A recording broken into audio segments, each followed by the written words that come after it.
नमस्कार, क्रांतिभूमी मराठी न्यूजमध्ये स्वागत आहे.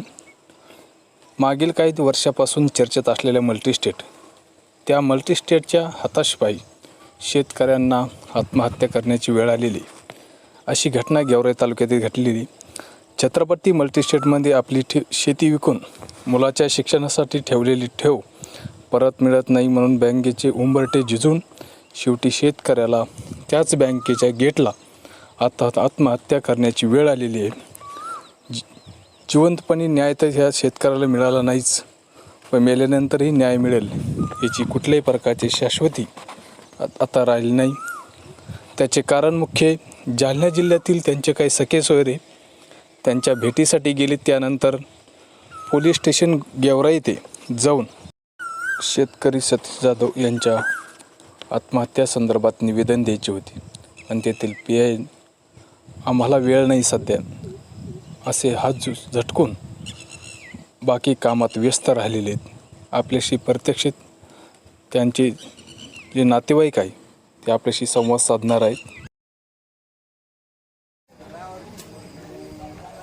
या गेवराई इथे सतीश जाधव या शेतकऱ्याने ठेवीदारांचे पैसे मिळत म्हणून आत्महत्या केली. आम्ही जालन्याची टीम या ठिकाणी पोलीस स्टेशनमध्ये निवेदन द्यायला आलेलं आहे. इथले PI म्हणतात आम्हाला वेळ नाही, त्या ठिकाणी ते काट्या तोडतात आणि जे माणसं मारतात ते त्यांना वेळ नाही. अशा प्रकारचं हे बीड गुंडार ह्याच्यामुळे त्या ठिकाणी अशा प्रकारचं वातावरण चालू आहे.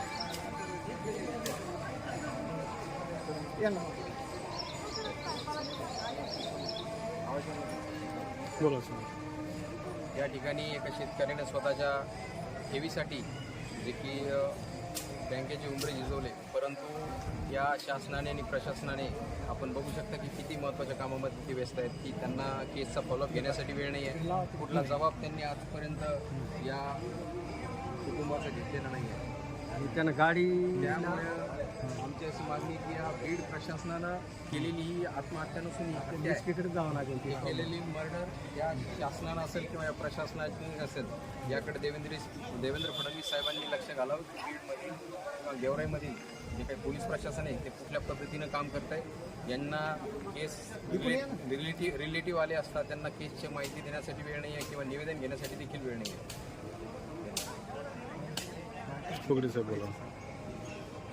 मी दिनकर उघडे, माहिती अधिकार समितीचा जिल्हाध्यक्ष, भ्रष्टाचार निर्मूलन समितीचा जिल्हाध्यक्ष. आणि आम्ही आज एक शेतकरी हतबल होऊन त्याने आत्महत्या केली आणि हे कुठंतरी याला सिस्टम जबाबदार आहे असं आम्ही म्हणायचो किंवा सिस्टममुळे त्यांनी केली असेल आत्महत्या. पण आज ते आम्हाला प्रत्यक्ष अनुभवाला भेटायला लागले की आम्ही जालना जिल्ह्याहून इथं आल्यानंतर इथं साहेबांना एवढा बी वेळ नाही की ते याचे चिंचाच्या फांद्या तोडतात का, तर त्यांची तिथं गाडी सुरक्षितपणे उभा राहिली पाहिजे, पावसात भिजली नाही पाहिजे असं त्यांची हे असेल. आणि त्यांनी आम्हाला सांगितलं की आम्हाला अर्धा तास मला टाईम नाही आणि ते माहिती देतात किंवा अशा प्रकारे हां. म्हणजे आता त्यांचं म्हणजे पोलीस स्टेशन न सांभाळतं त्यांना का कशा तोडायचे त्याचे प्रशिक्षण देत आहेत त्यांच्या माणसांना. आणि यालाच गुंडाराज आतापर्यंत म्हणत होते की बीड जिल्हा गुंडाराज आहे, बीड जिल्हा गुंडाराज. खरोखरच याला गुंडाराज बनवण्यामध्ये पोलिसांचा 100% सहभाग आहे त्याच्यामध्ये की गुंडाराज कसा करायचा, कसा वाढवायचा हे पोलिसालाच माहीत आहे. कारण सामान्य जनता याला बळी पडते आणि खरे गुंडे हेच आहेत, वर्दीतले गुंड.